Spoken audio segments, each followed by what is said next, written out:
उत्तर प्रदेश में भारत उत्कर्ष महायज्ञ का आयोजन नोएडा में चल रहा है, जिसमें आध्यात्मिक और राष्ट्रीय विकास के एजेंडे पर जोर है।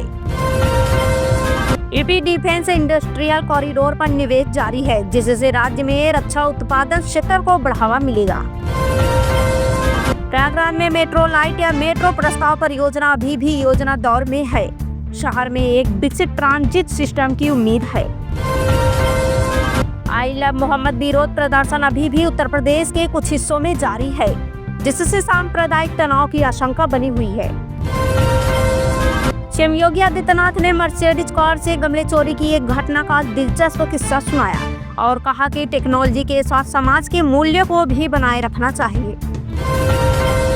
उत्तर प्रदेश की 75 जिलों में गंगा उत्सव 2025 शुरू हो चुका है।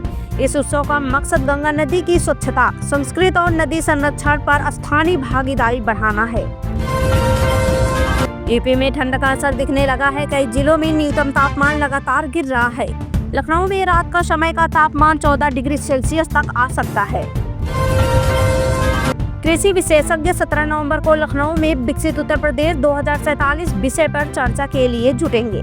करीब 300 कृषि वैज्ञानिक, किसान और अधिकारी इसमें हिस्सा लेंगे। योगी आदित्यनाथ ने एक सांस्कृतिक कार्यक्रम में कहा कि लोक कला और संगीत ने विदेशी इतिहासकारों द्वारा अनदेखे अतीत को सुरक्षित किया है।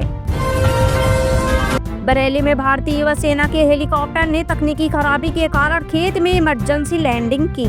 इस घटना से स्थानीय लोगों में हलचल मची और घटना की वजह से आगे की जांच पर ध्यान दिया जा रहा है।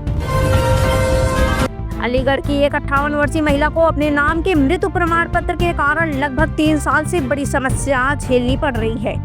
प्रशासनिक त्रुटि के कारण उसने अपनी पेंशन, बैंक खाते आदि में अड़चनें झेली है और अब दोष सुधारने की मांग कर रही है।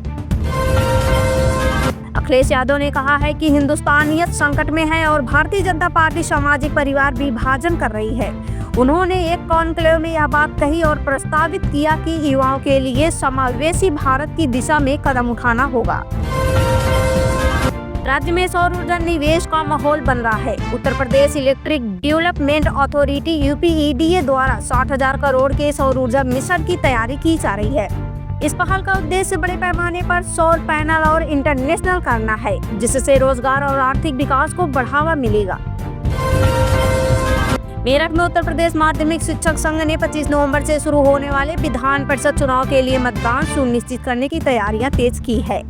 संघ ने कहा कि सभी शिक्षक सदस्यों को मतदाता पंजीकरण कराने के निर्देश दिए गए हैं और विद्यालय तहसील स्तर पर जागरूकता अभियान चलाया जाएगा।